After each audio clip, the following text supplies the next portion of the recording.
भाई देखो तुम कहते हो बुखारी मुस्लिम पढ़ लो, ये बताओ कि बुखारी मुस्लिम अल्लाह के नबी ने लिखी है, सहाबा ने लिखी है? किसने लिखी? बुखारी इमाम बुखारी ने लिखी है। सही मुस्लिम इमाम मुस्लिम ने लिखी है। इमाम बुखारी भी उम्मत के बाप हैं, इमाम मुस्लिम भी उम्मत के बाप हैं। अगर बापों को दीन से निकाल दें तो बुखारी मुस्लिम भी हमारे पास बाकी बचती। अस्सलामु अलैकुम वरहमतुल्लाह। तो सभी देखने वालों का वेलकम है मेरे शो में जिसका नाम है लो सामो।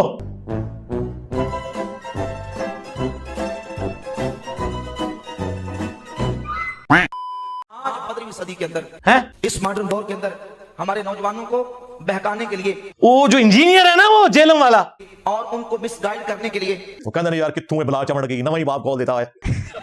बड़े खुशनुमा किस्म के नारे, हाँ वो नारा, हाँ जी ये वाला जी, फुल पैशन, हाँ जी मेरे नबी साहब, हाँ ही कोई नहीं, तेरे बाबे थे, शायद कोई नहीं, खुशनुमा किस्म के दावे करके लोगों को राह रास्त से भटकाया जाता है। आहा कि देखें जी, ये जो आपके उलमा हैं, आपके मौलवी हजरात हैं, ये बुजुर्गों की बात करते हैं, ये बाबों की बात करते हैं, हम कुरान और हदीस की बात करते हैं। तो तुम्हारे बुजुर्गों की किताबें अब इस काबिल भी नहीं रही हैं कि उनमें समोसे पकोड़े या रोटी भी रखी जा सके। है अब समझिए उस धोखे का जवाब जो कहते हैं कि देखें ये बाबों को बुजुर्गों को मानते हैं। भाई अल्लाह के फजल करम से हम बुजुर्गों को मानते हैं, हम बाबों को मानते हैं, क्योंकि बुजुर्गों को माने बगैर ना हम पूरे का पूरा दीन हम तक पहुंचता है, ना हम दीन पर अमल कर सकते हैं, क्योंकि दीन जो हम तक पहुंचा है ये भी उम्मत के बुजुर्गों और बाबों के जरिए से पहुंचा। उनकी वकालत हमने करनी है, इनके बाबों की नहीं करनी। ये कहते हैं कि इंजीनियर साहब देखें साहबा की और अहले बैत की वकालत करते हैं, सिक्का ताबीन की करते हैं, हमारे बाबों की वकालत क्यों नहीं करते? वहां भी क्या दिया करते हैं, झूठी बात मंसूब है। नहीं, वहां झूठी बातें नहीं, वाकई उन्होंने काम डाला है। इनकी वकालत हम इसलिए करते हैं कि इनके पीछे नबी इस्लाम की तारीफ मौजूद है। ईसा इब्न मरियम की वकालत हम इसलिए करते हैं कि उनकी तारीफ अल्लाह ने की हुई है। तुम्हारे बाबे तो कुरान और सुन्नत के बाद आ रहे हैं, कोई 300 साल बाद, कोई 400 साल बाद, कोई 600 साल बाद, कोई 1400 साल बाद। तो जो आई कुरान और सुन्नत के बाद है, उनकी वकालत हम कैसे करें? हम उनकी वकालत करेंगे जिनका जिक्र कुरान और सुन्नत में आया। कहते नहीं ये बाबों के जरिए कैसे पहुंचा? वो तो हदीसों के अंदर हदीसें लिखी हुई हैं, तो जो करें हदीसों के अंदर, किताबों के अंदर हदीसें लिखी हुई हैं। इमाम बुखारी की सही बुखारी पढ़ लें, इमाम मुस्लिम की सही मुस्लिम पढ़ लें, बुखारी मुस्लिम के अंदर हदीसें मौजूद हैं। तो मैंने जवाब दिया कि भाई देखो तुम कहते हो बुखारी मुस्लिम पढ़ लो, ये बताओ कि बुखारी मुस्लिम अल्लाह के नबी ने लिखी है, सहाबा ने लिखी है? किसने लिखी? बुखारी इमाम बुखारी ने लिखी है। सही मुस्लिम इमाम मुस्लिम ने लिखी है। इमाम बुखारी भी उम्मत के बाबे हैं, इमाम मुस्लिम भी उम्मत के बाबे। अगर बापों को दीन से निकाल दें तो बुखारी मुस्लिम भी हमारे पास बाकी बचती।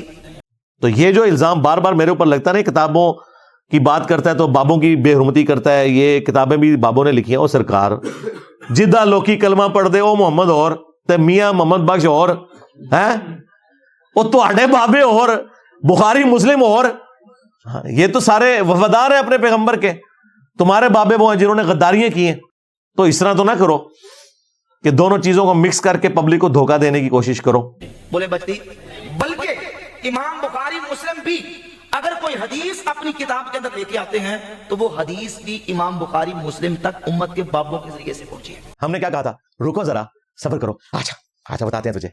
हाँ, हम उन बाबों को मानते हैं जो किताबों को मानते हैं, ये भी हमारे बाबे हैं, लेकिन देखें हमने उनको एहतराम से यहां रखा हुआ है। उनकी किताबों को आज 1200 साल बाद भी हम रिस्पेक्ट दे रहे हैं, क्योंकि इन्होंने अपने नबी के साथ गद्दारी नहीं की। इन्होंने कुरान और सुन्नत की तालीमात हम तक पहुंचाई हैं। तो हम उन बाबों को मानते हैं जो किताबों को मानते हैं। जो किताबों के गद्दार हैं उन बाबों को हम नहीं मानते। बिल्कुल सीधी सी बात है। हदीस सनद और मतन दोनों का नाम है, और हदीस भी हम तक पहुंची है तो उम्मत के बुजुर्गों के जरिए से पहुंची है, उम्मत के बापों के जरिए से पहुंची है। ये जो उम्मत के नौजवानों को उम्मत के बुजुर्गों से बदजन करने की एक साजिश है। तो ओ बचा लो, अल्लाह तो बदो अपने बाबे नू, क्यों मरवान लगे मेरे हथों? और दावा यह किया जाता है कि हम कुरान और सुन्नत की बात करते हैं, कुरान और हदीस की बात करते हैं। तुम लोगों का क्या लेना देना? बाबों के मानने वाले लोग कुरान और सुन्नत कभी खोल के तुम लोगों ने पढ़ा नहीं है। ये अपने दिल की तख्तियों पे लिख लेने वाली बात है कि भाई कुरान का मतलब वो दिया जाएगा जो अल्लाह के नबी सल्लल्लाहु अलैहि वसल्लम की सुन्नत से मालूम हुआ, सहाबा की तफसीर से मालूम हुआ, और सुन्नत और हदीस का मतलब वो दिया जाएगा जो सहाबा, अहले बैत और उम्मत के इमामों ने बयान फरमा दिया। ब्यूटीफुल भाई, मुबारक हो। ये तो आपने मेरी नॉलेज में इजाफा किया है। ये तो मुझे फैलानी चाहिए पूरी दुनिया में। क्या बयान दिया है आपने भाई, वाह वाह वाह। नबी इस्लाम का उस दीन से कोई ताल्लुक नहीं है, बल्कि तुम्हारा उस दीन से कोई ताल्लुक नहीं है जो शख्स पे नाजिल हुआ जिसकी कब्र मदीने में है सल्लल्लाहु अलैहि वसल्लम। और तुम्हारे जो पीराने पीर थे, गौसे पाक का धोबी साहब, उन्होंने गुनियत तालिबीन के अंदर नमाज का तरीका यही लिखा है। 11वीं खाते हो नमाज का तरीका किसी 11वीं में बताओ ना क्या लिखा हुआ है। और उनसे भी पहले इमाम गजाली ने भी किमिया सादत में नमाज का तरीका वही लिखा है जो बुखारी मुस्लिम में है। جن لوگوں کی نماز قادیانیوں والی ہے وہ ہمیں آگے بات کرتے ہیں، نہ سے تو